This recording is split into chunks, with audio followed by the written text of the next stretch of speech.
सुप्रभात, good morning India. मैं हूं आपके साथ गीतू चौहान और मैं हूं आपके साथ किरण। आप सभी का बहुत बहुत स्वागत है हमारे special news bulletin good morning India में। तो देखिए, हमारे खास बुलेटिन में हम आपको दिखाएंगे देश दुनिया की तमाम अहम खबरें, वो भी एकदम अलग अंदाज में। बड़ी और अहम खबरों के साथ हम आपको बताएंगे देश का मूड, आम आदमी के लिए जरूरी बातें। और इसके अलावा गुड मॉर्निंग इंडिया में आप देखेंगे सोच की बात, जहां हम आपको बताएंगे वो खबर जो सबसे ज्यादा चर्चा में है, जो देश में बहस का मुद्दा है। और बात होगी फिर दुनिया की, जहां हम आपको दिखाएंगे दुनिया की तमाम बड़ी खबरें। तो आइए शुरू करते हैं आपका खास बुलेटिन गुड मॉर्निंग इंडिया। और चलिए, सबसे पहले 4 बड़ी खबरों का हम रुख करेंगे गीतू, और कौन कौन सी वो बड़ी खबरें रहने वाली हैं वो हम बता दें। देखिए, अमेरिकी राष्ट्रपति डोनाल्ड ट्रंप ने भारत पर 25% अतिरिक्त टैरिफ लगाने का ऐलान किया है, जिससे कुल टैरिफ 50% हो जाएगा। ट्रंप ने यह फैसला रूसी तेल खरीदने के कारण लिया है। और देखिए, ट्रंप के फैसले पर भारत ने भी अपनी कड़ी प्रतिक्रिया दे दी है। ट्रंप के फैसले को दुर्भाग्यपूर्ण बताया। भारत ने कहा कि ये देश हित में जरूरी जो भी कदम होगा वो हम उठाएंगे। बिल्कुल। और दूसरी खबर उत्तरकाशी से होगी, जहां पर बादल फटने के बाद धराली में युद्ध स्तर पर रेस्क्यू ऑपरेशन जारी है। अब तक 190 लोगों को बचाया गया है। वहीं सीएम धामी ने घटनास्थल का जायजा लिया और अफसरों के साथ मीटिंग की है। उपराष्ट्रपति पद के चुनाव के लिए भी नामांकन प्रक्रिया से शुरू हो रही है, तो अगली खबर उससे जुड़ी होगी। जी, और बिल्कुल देखिए, उपराष्ट्रपति पद के लिए ये जो नामांकन प्रक्रिया है वो शुरू हो जाएगी, और ऐसे में 21 अगस्त तक उपराष्ट्रपति पद के लिए जो है नामांकन भरे जाएंगे गीतू। और देखिए, चुनाव आयोग ने 1 अगस्त को उपराष्ट्रपति के चुनाव की जो तारीख है उसका ऐलान भी कर दिया है। और ऐसे में देखिए, अब हम आखिरी खबर की तरफ बढ़ेंगे। कौन सी खबर विस्तार से दिखाएंगे, बताइए। बिल्कुल। और अंतिम खबर का रुख करेंगे तो ये होगी डायरेक्टर विवेक अग्निहोत्री की फिल्म बंगाल फाइल्स से जुड़ी हुई, जो कि विवादों में घिर गई है। बंगाल में फिल्म के खिलाफ टीएमसी ने एफआईआर दर्ज कराई है। टीएमसी के एक्शन पर विवेक अग्निहोत्री ने कड़ी प्रतिक्रिया दी है। और बिल्कुल चारों बड़ी खबर पे हम नजर डालें, विस्तार से बताएं अपने दर्शकों को गीतू। लेकिन उससे पहले नजर डाल लेते हैं कि आज का मूड क्या है देश का। तो देखिए, आज का मूड है ट्रंप ने एक बार फिर टैरिफ अटैक किया है। बिल्कुल। और देखिए, अमेरिकी राष्ट्रपति डोनाल्ड ट्रंप ने भारत पर कुल 50% टैरिफ लगाने की घोषणा कर दी है। और इस आदेश पर हस्ताक्षर करते हुए ट्रंप ने कहा कि रूसी तेल लगातार खरीदने की वजह से भारत पर अतिरिक्त 25% टैरिफ और लगाया जा रहा है।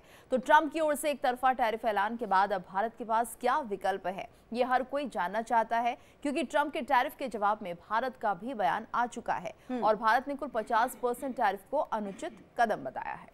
बिल्कुल। और देखिए, इसी के साथ भारत का ये कहना है कि अपने राष्ट्रीय हित की रक्षा के लिए जितने भी कदम होंगे, जो भी आवश्यक कदम होंगे, वो उठाए जाएंगे।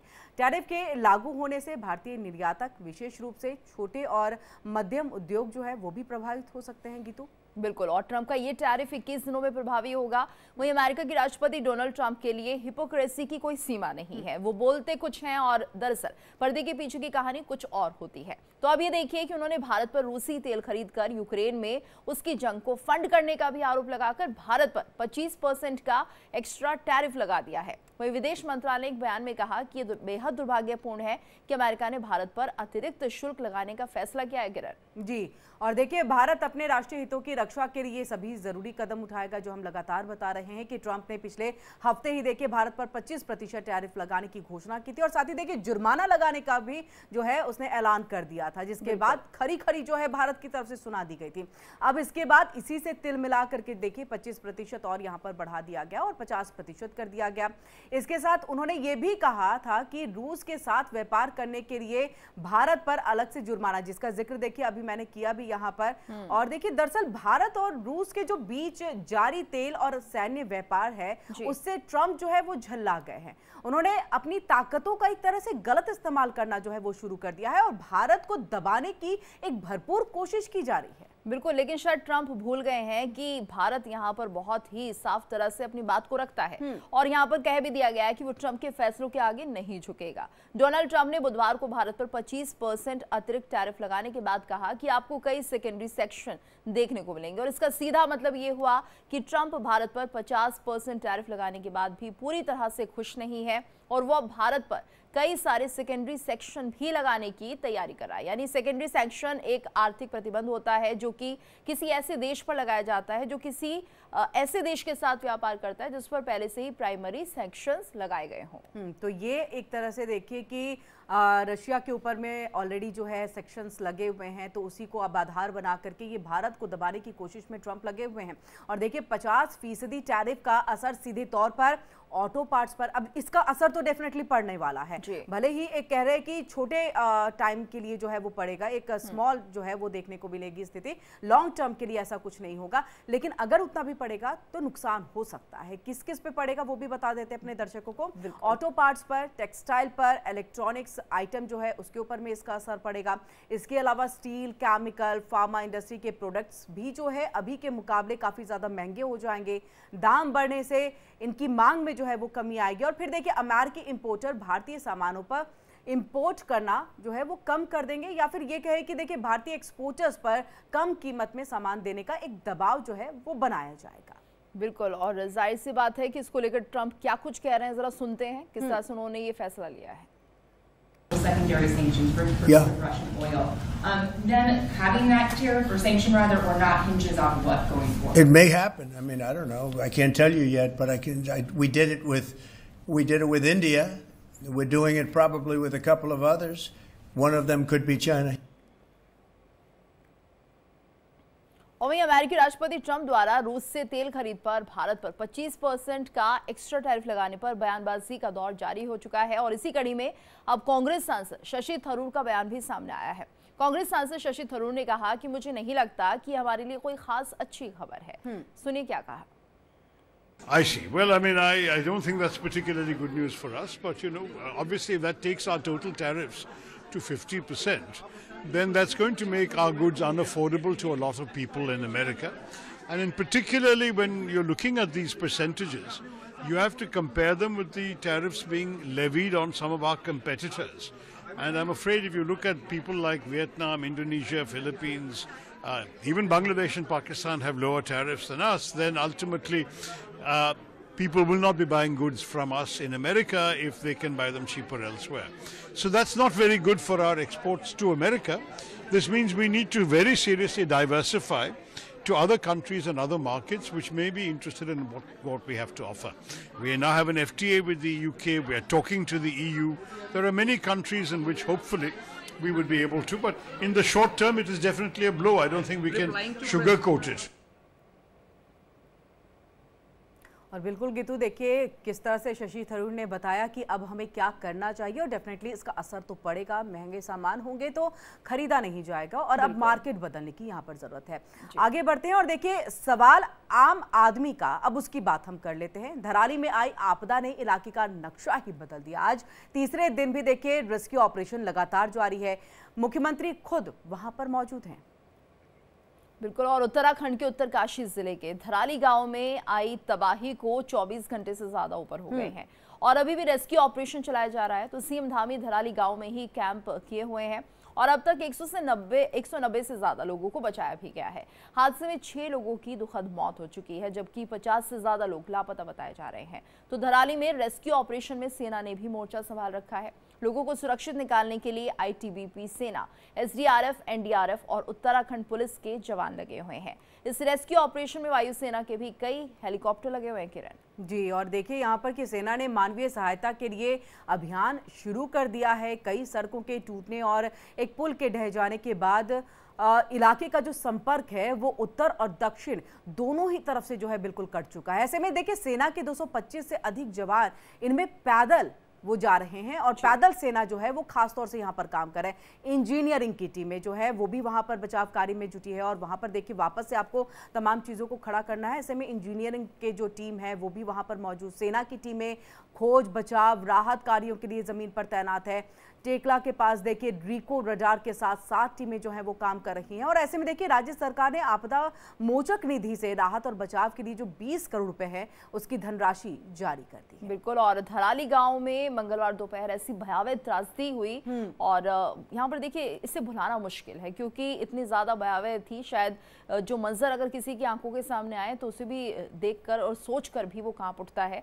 तो अचानक पहाड़ से आए पानी और मलबे ने गांव में तबाही मचा दी थी। देखते देखते घर, होटल, बाजार बह गए और इस हादसे में अब तक 4 लोगों के शव बरामद किए गए हैं। इस आपदा ने इलाके का नक्शा ही बदल दिया है। पूरा क्षेत्र मलबे में तब्दील हो चुका है। तो सीएम पुष्कर सिंह धामी ने देर रात कैंप कार्यालय उत्तरकाशी में national disaster response force India और आईटीबीपी के अधिकारियों के साथ बैठकर धराली में चल रहे रेस्क्यू ऑपरेशन की समीक्षा की है।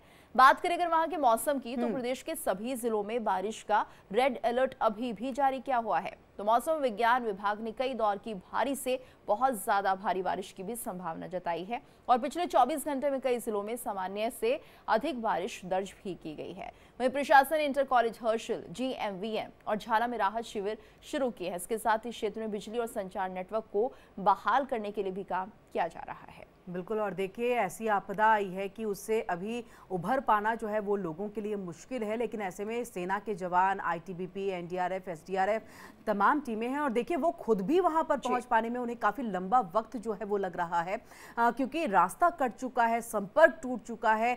आप हेलीकॉप्टर से भी नहीं जा सकते क्योंकि मौसम लगातार जो है वो सही नहीं है और ऐसे में देखिए कि लोगों को हेलीकॉप्टर के जरिए या सड़क मार्ग के जरिए पहुंचने में तो पैदल ही मार्च पर जो है सेना निकल पड़ी और देखिए वहां पर कोशिश कर रहे हैं कि जो राहत बचाव का कार्य है वो जल्द से जल्द किया जाए। और देखिए लगातार यहां पर जिस तरह से लोग फंसे हुए हैं उनको जो है बाहर निकाला जा रहा है।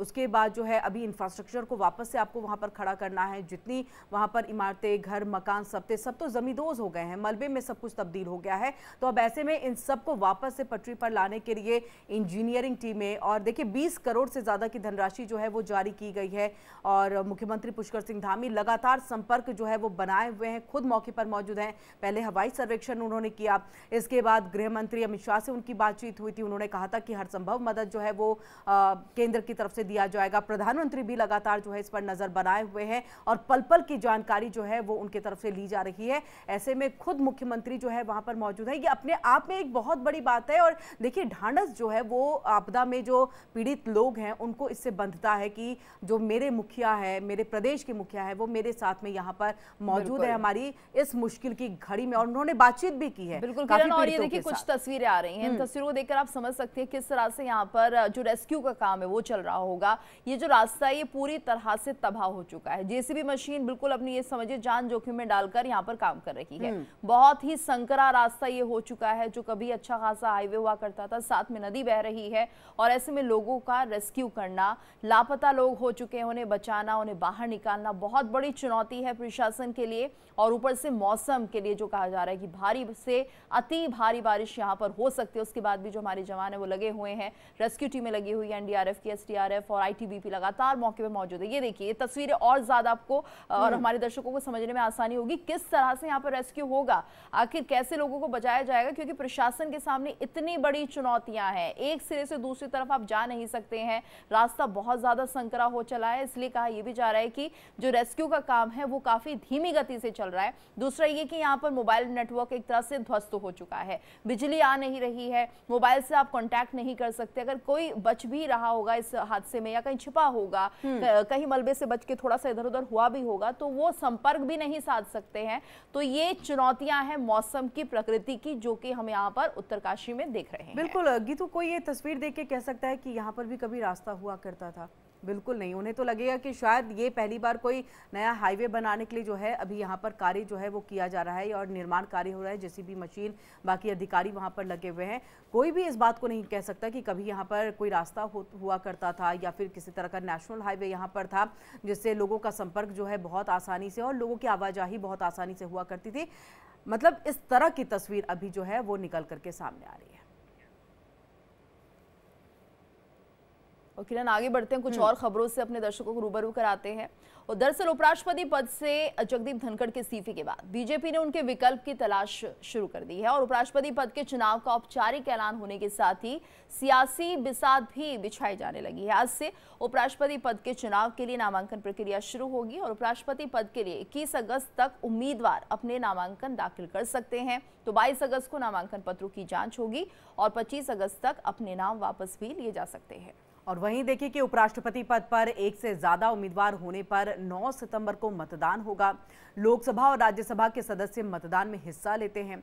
बीजेपी का जो शीर्ष नेतृत्व है उपराष्ट्रपति पद के लिए व्यापक समर्थन जुटाने की एक रणनीति बनाने में जुट गया है। ऐसे में देखिए कि जगदीप धनखड़ ने 21 जुलाई की रात अचानक से उपराष्ट्रपति के पद से इस्तीफा दे दिया था। राष्ट्रपति द्रौपदी मुर्मू ने 22 जुलाई को धनखड़ का जो इस्तीफा है वो मंजूर भी कर लिया और 74 साल के धनखड़ का ये कार्यकाल जो है वो 10 अगस्त तक यानी कि 10 अगस्त 2027 तक था।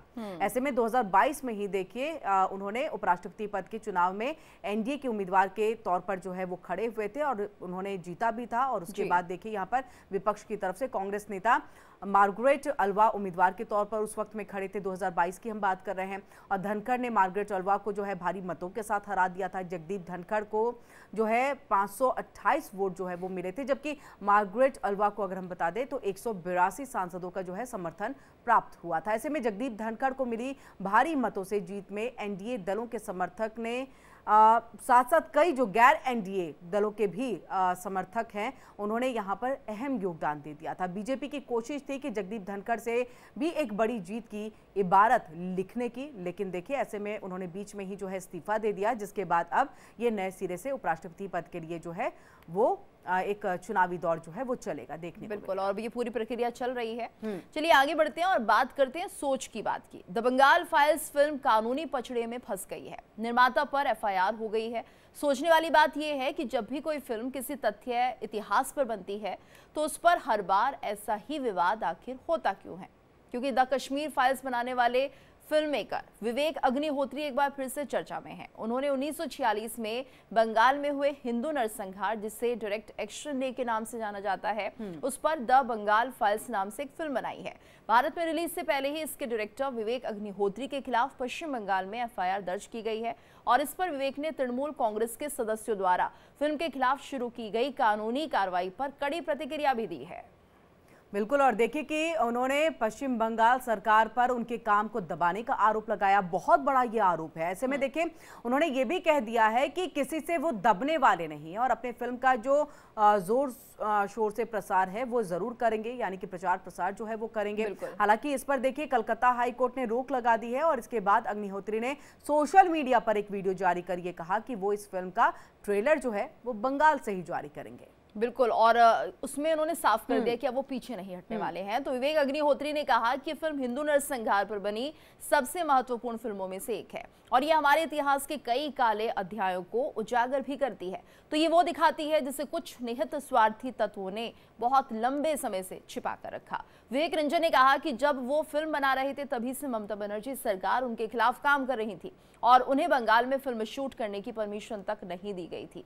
बता दें कि ये फिल्म 5 सितंबर 2025 को रिलीज होने वाली है। फिल्म के प्रमोशन के लिए अग्निहोत्री इन दिनों अमेरिका में है। उन्होंने वीडियो में और भी कई खुलासे किए हैं। ये फिल्म विवेक की फाइल्स ट्रियोलॉजी का हिस्सा है, जिसमें द कश्मीर फाइल्स और द ताशकंद फाइल्स भी शामिल हैं।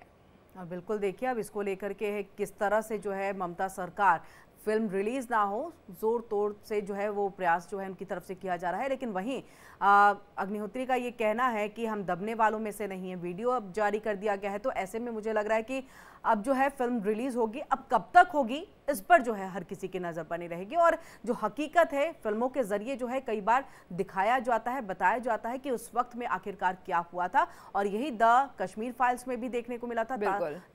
ताशकंद जो फाइल्स है उसमें भी ऐसी ही तस्वीरें जो है वो सामने आई थी। और इसीलिए मुझे लग रहा है ममता सरकार बिल्कुल नहीं चाहती कि इस तरह से कोई फिल्म रिलीज हो, कोई रियलिटी सामने आए, और इसको लेकर के अब दबाने की कोशिश में लगा। बिल्कुल, और ये देखिए किरण, पश्चिम बंगाल में अगर आप कोई विरोध प्रदर्शन भी करते हैं तो उसका खामियाजा भी किस तरह से विपक्ष को उठाना पड़ता है, ये हाल फिलहाल की कई घटनाओं ने साबित कर दिया है। बीजेपी जब वहां पर अपना प्रदर्शन करना चाहती है या फिर कोई रोड शो करना चाहती है तो किस तरह से माहौल बनता है, वही कुछ हम देख रहे हैं इस फिल्म के साथ भी होने जा रहा है। क्योंकि इस फिल्म के जरिए वो सच्चाई दिखाने की कोशिश की जाएगी जो कि उस दौरान बंगाल में रही होगी, और शायद ये ममता सरकार को रास नहीं आ रहा है, जिसके चलते जैसा कि विवेक अग्निहोत्री बता भी रहे हैं कि उन्हें कई बार यहाँ पर कहीं ना कहीं धमकियां मिलती हुई दिखाई दी, जिसके चलते उनका हौसला जरूर कम पड़ा होगा। लेकिन उसके बाद भी फिल्म बनी है और अब रिलीज के लिए तैयार हो चुकी है। बिल्कुल।